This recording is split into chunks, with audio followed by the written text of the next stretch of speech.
Welcome to exclusive field report. ఇవాల్టి అంశాలు ఒకసారి చూద్దాం. రైతుల కోసం కేంద్ర కేబినెట్ కీలక నిర్ణయాలు.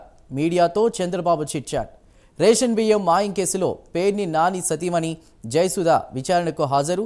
ఫార్ములా ఈ కార్ రేస్ కేసులో ఈడీ దూకుడు. ఈ అంశాలపై ఢిల్లీ నుంచి కళ, కాకినాడ నుంచి కామేశ్వరరావు, గుంటూరు నుంచి రవికృష్ణ, ఇక హైదరాబాద్ నుంచి కుమార్ సిద్ధంగా ఉన్నారు. ముందుగా ఢిల్లీకి సంబంధించి చూద్దాం.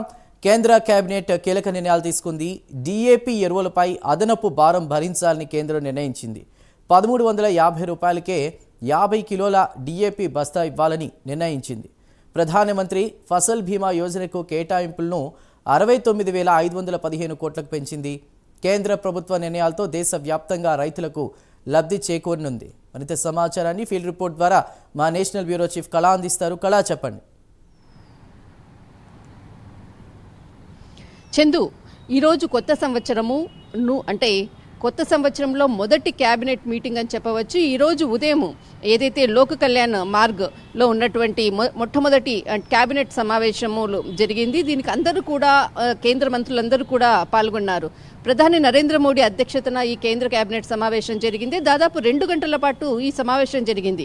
అయితే ఈ సమావేశంలో జరిగినటువంటి అంశాలను ఇప్పుడే కొద్దిసేపటి క్రితమే మనకు కేంద్ర మంత్రి అశ్విని వైష్ణవ్ ఒక బ్రీఫ్ ప్రెస్ మీట్ని కూడా అనౌన్స్ చేయడం జరిగింది. అయితే అందులో చర్చించినటువంటి అంశాలు, ప్రత్యేకంగా రైతులకు సంబంధించినటువంటి అనేక అంశాలు చర్చించినట్లు కూడా ఈ ప్రెస్ మీట్లో చెప్పడం జరిగింది.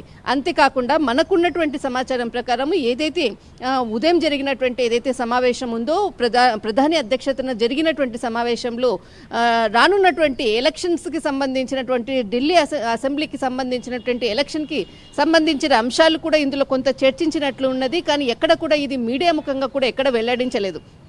అయితే ఎలక్షన్స్కి సంబంధించిన ఒక అంశం అయితే మొట్టమొదటి అంశము రైతులకు సంబంధించినటువంటి ప్రత్యేకమైనటువంటి పథకాలను ఈరోజు ప్రకటించడం అన్నది చాలా కీలకమని చెప్పవచ్చు. ఇదే అంశాన్ని కేంద్ర మంత్రి అశ్విని వైష్ణవ్ ఈరోజు ఇక్కడ అంటే ప్రెస్ మీట్కి సంబంధించి వాళ్ళు చర్చించినటువంటి అంశాలను ఇక్కడ మీడియా ముఖంగా చెప్పడం జరిగింది. అయితే ఏదైతే ఇంతకుముందు ఉన్నటువంటి రైతులకు ఉన్నటువంటి మనకు పంజాబ్ తర్వాత హర్యానా రాష్ట్రాల్లో ఉన్నటువంటి రైతులు ఇప్పటికి కూడా రైతులు నిరసనలు తెలియజేస్తున్నారు. దానికి సంబంధించిన అంశాన్ని కూడా ఎక్కడా కూడా ఇక్కడ ఈ ప్రెస్ మీట్లో అంటే విలేకరులు అడిగిన ప్రశ్నకు మాత్రము దానికి సమాధానం ఇవ్వలేదు. అయితే ముఖ్యంగా ఆ ప్రెస్ మీట్లో అంటే ఉదయం చర్చించినటువంటి అంశాలను మాత్రమే ఈ సమావేశంలో ఈ ప్రెస్ మీట్లో చెప్పడం జరిగింది. అంటే ఏ పథకాలను ఇందులో చెప్పడం జరిగింది, తర్వాత ఎన్ని వేల కోట్లను దీనికి రైతులకు ఏర్పాటు చేయడం జరిగింది అన్నటువంటి అంశాలను మాత్రమే ఈ ప్రెస్ మీట్లో చెప్పడం జరిగింది.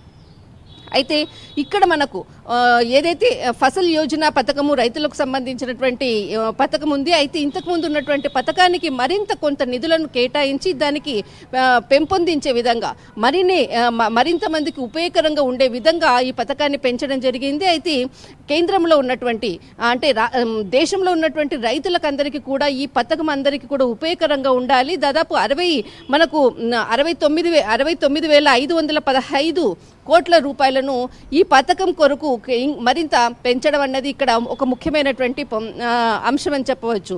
అయితే ఏదైతే 50 కేజీల డిఏపి బస్తా ఉందో అది 1300 మనకు 50 రూపాయలుగా దానిని కేటాయిస్తూ దాని కొరకు ప్రత్యేకమైనటువంటి నిధులను మనకు 3,850 కోట్లను ఇక్కడ కేటాయించడం అన్నది ఇది మరొక రెండవ అంశం అని చెప్పవచ్చు.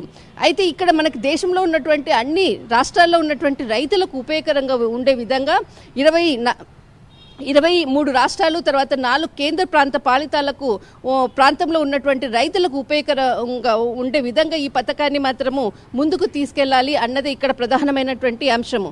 అయితే అందరికీ అంటే కేబినెట్ సమావేశము ఎప్పుడు కూడా మనకి ప్రతి బుధవారం ఇక్కడ కేబినెట్ సమావేశం జరుగుతుంది. అందులో అంటే ప్రధానంగా చర్చించినటువంటి అంశాలను ఇక్కడ కేబినెట్ సమావేశం అంటే దాదాపు సమావేశము కంప్లీట్ అయిన తర్వాత మనకు ఒక ప్రెస్ కాన్ఫరెన్స్ అనేది మాత్రం ఇక్కడ మనకి పెడతారు. అందులో భాగంగానే ఇప్పుడు కొద్దిసేపటి క్రితమే ఈ రోజు చర్చించినటువంటి అంశాలను ఇక్కడ మనకి చెప్పడం జరిగింది.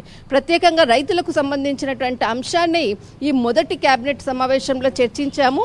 ఈ మొదటి కేబినెట్ సమావేశాన్ని రైతులకు అంకితం చేస్తున్నామంటూ కూడా కేంద్ర మంత్రి అశ్విని వైష్ణవ్ ప్రెస్ మీట్లో చెప్పడం జరిగింది. దీనికి అనుగుణంగానే కొద్దిసేపటి క్రితము ప్రధాని నరేంద్ర మోడీ కూడా ఒక ట్వీట్ చేయడం జరిగింది. అయితే 2025 మొదటి కేబినెట్ సమావేశానికి అన్నదాతల శ్రేయస్సు కోసం అంకితం చేస్తున్నామంటూ కూడా ప్రధాని నరేంద్ర మోడీ ట్వీట్ చేయడం అన్నది కూడా ఇక్కడ ఒక ముఖ్యమైనటువంటి అంశం. అయితే ఇక్కడ మనకు రానున్నటువంటి ఎన్నికల దృష్టిలో పెట్టుకొని తర్వాత ఒకవైపు పంజాబ్, తర్వాత ఒకవైపు మనకు హర్యానా, తర్వాత ఈ ప్రాంతాల్లో ఉత్తరప్రదేశ్కి సంబంధించినటువంటి రైతులు చేస్తున్నటువంటి నిరసనలు ఒకవైపు జరుగుతున్నాయి. వీరిని అందరినీ కూడా దృష్టిలో పెట్టుకొని ఈ రైతులకు సంబంధించినటువంటి కొన్ని పథకాలని ఇక్కడ వాటికి సంబంధించినటువంటి నిధులను పెంచడం అన్నది ఇక్కడ చాలా ముఖ్యమైనటువంటి పాయింట్. చందు. రైట్ కళ, thank you for the report.